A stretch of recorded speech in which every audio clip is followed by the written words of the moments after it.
నేను కూడా చెప్తున్నాను, రూపాయి తీసుకున్నాను, సంపూర్ణ జీతం తీసుకుంటాను ఎమ్మెల్యేకి. తర్వాత నేను ఇవ్వాల్సింది ఇచ్చేస్తాను, అది పెద్ద పట్టించుకుని. కానీ ఎందుకు తీసుకుంటానంటే, ఆంధ్రప్రదేశ్ ప్రజల సొమ్మును తింటున్నా, ఆ బాధ్యత అనుక్షణం గుర్తు చేసుకోవడానికి. ప్రతి రూపాయికి రేపు పొద్దున నన్ను ప్రజలు చొక్కా పట్టుకుని నిలదీయాలి, అందుకని తీసుకుంటున్నాను. నీకు డబ్బులు ఇచ్చావరా మా ట్యాక్స్ పెయిడ్ మనీతోటి, నువ్వు ఎందుకు పని చేయట్లేదు అని ప్రజలకు హక్కు ఉండాలటడానికి కోసం నేను డబ్బులు తీసుకుంటాను. ఎమ్మెల్యేగా జీతం తీసుకుంటాను. చాలా కాలం అనుకున్నాను, ఎప్పుడు భవిష్యత్తులో ఎప్పుడు ఎమ్మెల్యే అయితే తీసుకుంటానా లేదా అని అనుకున్నాను. నాకు రూపాయి జీతం తీసుకుంటానని అలా కాకుండా నేను సంపూర్ణ జీతం తీసుకున్నాను. కానీ ఇవ్వడం కూడా దానికి కొన్ని వెయ్యింతలు ఇచ్చేస్తాను బయటికి, అది వేరే విషయం, అది కూడా చెప్తాను. కాకపోతే ఎందుకు జీతం అంటే మనం ఎందుకు తీసుకుంటాం అని నేను ఎందుకు చేస్తున్నాను అంటే, ఈ డబ్బు ప్రజల కష్టం నుంచి, రక్తం, చెమట, స్వేదం నుంచి వచ్చింది.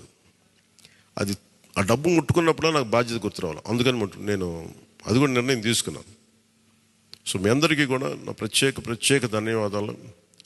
మనందరం కూడా జవాబుదారీతనం ప్రభుత్వం ఎలా ఉంటుందో చూపిద్దాం. నిజమైన లా మేకర్, చట్టాలను చేసేవాడు, వీఆర్ ఆల్ లా మేకర్స్.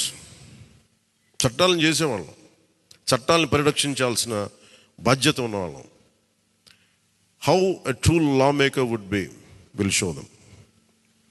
బలమైన వ్యవస్థను నడిపే వాళ్ళు ఎలా ఉంటారు, భవిష్యత్తులో పొలిటికల్ లీడర్ అవ్వాలంటే చాలా ఇన్స్పిరేషన్ ఇవ్వాలి. మీ అందరినీ ఆ ఇన్స్పిరేషన్ కోరుకున్నాను, ప్రతి ఒక్కరి దగ్గర నుంచి.